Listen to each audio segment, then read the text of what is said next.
How the Leopard Got His Spots by Rudyard Kipling. In the days when everybody started fair, best beloved, the leopard lived in a place called the High Veld. 'Member, it wasn't the Low Veld, or the Bush Veld, or the Sour Veld, but the exclusively bare, hot, shiny High Veld, where there was sand and sandy-colored rock and exclusively tufts of sandy yellowish grass.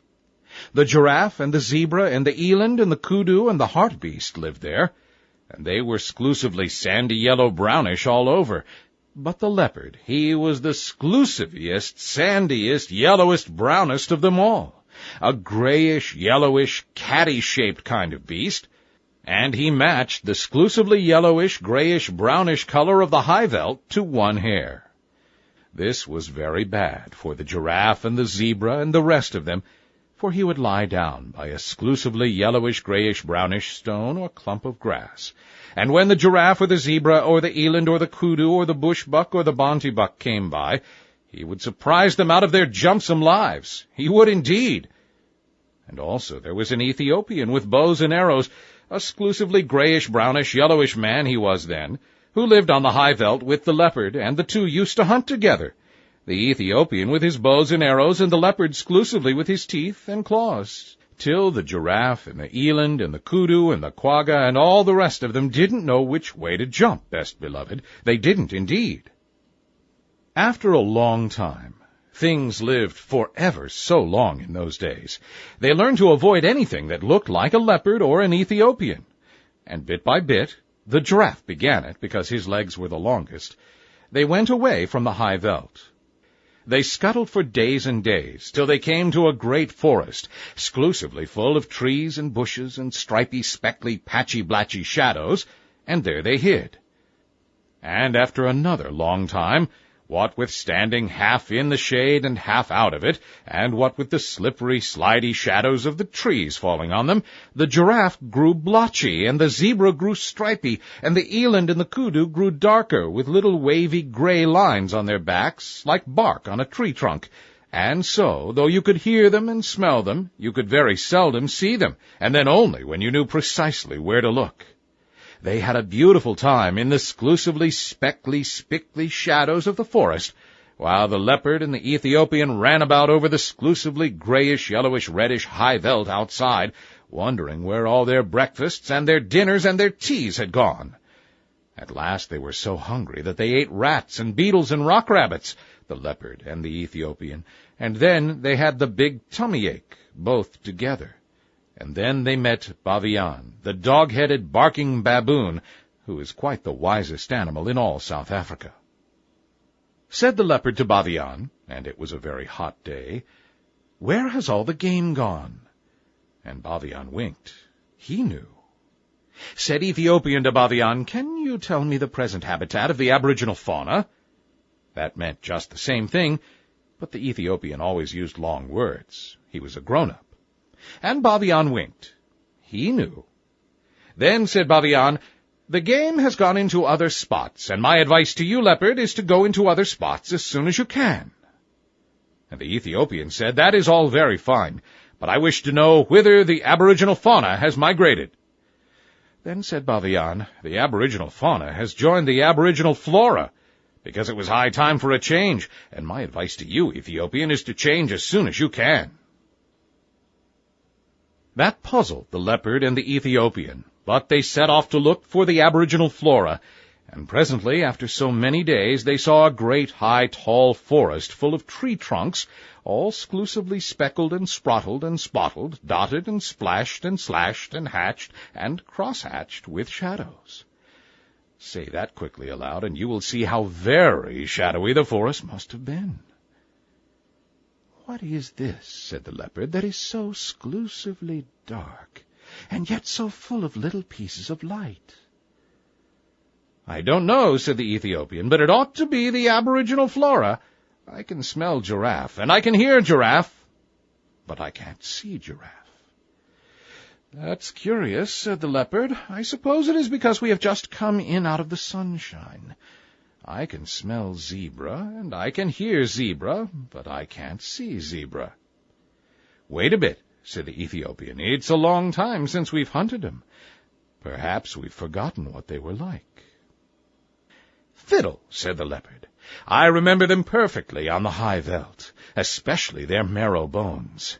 Giraffe is about 17 feet high, of exclusively fulvous golden yellow from head to heel, and zebra is about 4.5 feet high, of exclusively gray fawn color from head to heel." Said the Ethiopian, looking into the speckly-spickly shadows of the aboriginal flora forest. "Then they ought to show up in this dark place like ripe bananas in a smokehouse." But they didn't. The leopard and the Ethiopian hunted all day, and though they could smell them and hear them, they never saw one of them. "For goodness' sake," said the leopard at tea-time, "let us wait till it gets dark. This daylight hunting is a perfect scandal." So they waited till dark, and then the leopard heard something breathing sniffily in the starlight that fell all stripy through the branches, and he jumped at the noise, and it smelt like zebra, and it felt like zebra, and when he knocked it down it kicked like zebra, but he couldn't see it. So he said, "Be quiet, O you person without any form. I am going to sit on your head till morning, because there is something about you that I don't understand." Presently he heard a grunt and a crash and a scramble, and the Ethiopian called out, "I've caught a thing that I can't see. It smells like giraffe, and it kicks like giraffe, but it hasn't any form." "Don't you trust it," said the leopard. "Sit on its head till the morning, same as me. They haven't any form, any of them." So they sat down on them hard till bright morning time, and then Leopard said, "What have you at your end of the table, brother?" The Ethiopian scratched his head and said, "It ought to be exclusively a rich fulvous orange tawny from head to heel, and it ought to be giraffe, but it is covered all over with chestnut blotches. What have you at your end of the table, brother?" And the leopard scratched his head and said, "It ought to be exclusively a delicate grayish fawn, and it ought to be zebra, but it is covered all over with black and purple stripes. What in the world have you been doing to yourself, zebra? Don't you know that if you were on the high veldt I could see you 10 miles off? You haven't any form." "Yes," said the zebra, "but this isn't the high veldt. Can't you see?" "I can now," said the leopard, "but I couldn't all yesterday. How is it done?" "Let us up," said the zebra, "and we will show you." They let the zebra and the giraffe get up, and Zebra moved away to some little thorn bushes where the sunlight fell all stripy, and the giraffe moved off to some tallish trees where the shadows fell all blotchy. "Now watch," said the zebra and the giraffe. "This is the way it's done. 1, 2, 3. And where's your breakfast?" Leopard stared, and Ethiopian stared, but all they could see were stripy shadows and blotched shadows in the forest, but never a sign of zebra and giraffe. They had just walked off and hidden themselves in the shadowy forest. "Hi, hi," said the Ethiopian. "That's a trick worth learning. Take a lesson by it, leopard. You show up in this dark place like a bar of soap in a coal scuttle." "Ho, ho," said the leopard. "Would it surprise you very much to know that you show up in this dark place like a mustard plaster on a sack of coals?" "Well, calling names won't catch dinner," said the Ethiopian. "The long and the little of it is that we don't match our backgrounds. I'm going to take Bavian's advice. He told me I ought to change, and as I've nothing to change except my skin, I'm going to change that." "What to?" said the leopard, tremendously excited. "To a nice working blackish-brownish color with a little purple in it and touches of slaty blue. It will be the very thing for hiding in hollows and behind trees." So he changed his skin then and there, and the leopard was more excited than ever. He had never seen a man change his skin before. "But what about me?" she said, when the Ethiopian had worked his last little finger into his fine new black skin. "You take Bavian's advice, too. He told you to go into spots." "So I did," said the leopard. "I went into other spots as fast as I could. I went into this spot with you, and a lot of good it has done me." "Oh," said the Ethiopian, "Bavian didn't mean spots in South Africa. He meant spots on your skin. "What's the use of that?" said the leopard. "Think of giraffe," said the Ethiopian. "Or if you prefer stripes, think of zebra. They find their spots and stripes give them perfect satisfaction." Said the leopard, "I wouldn't look like zebra, not for ever so." "Well, make up your mind," said the Ethiopian, "because I'd hate to go hunting without you. But I must if you insist on looking like a sunflower against a tarred fence." "I'll take spots, then," said the leopard. "But don't make 'em too vulgar big. I wouldn't look like giraffe, not for ever so." "I'll make 'em with the tips of my fingers," said the Ethiopian. "There's plenty of black left on my skin still. Stand over." Then the Ethiopian put his 5 fingers close together. There was plenty of black left on his new skin still, and pressed them all over the leopard, and wherever the 5 fingers touched, they left 5 little black marks all close together. You can see them on any leopard's skin you like, best beloved. Sometimes the fingers slipped and the marks got a little blurred.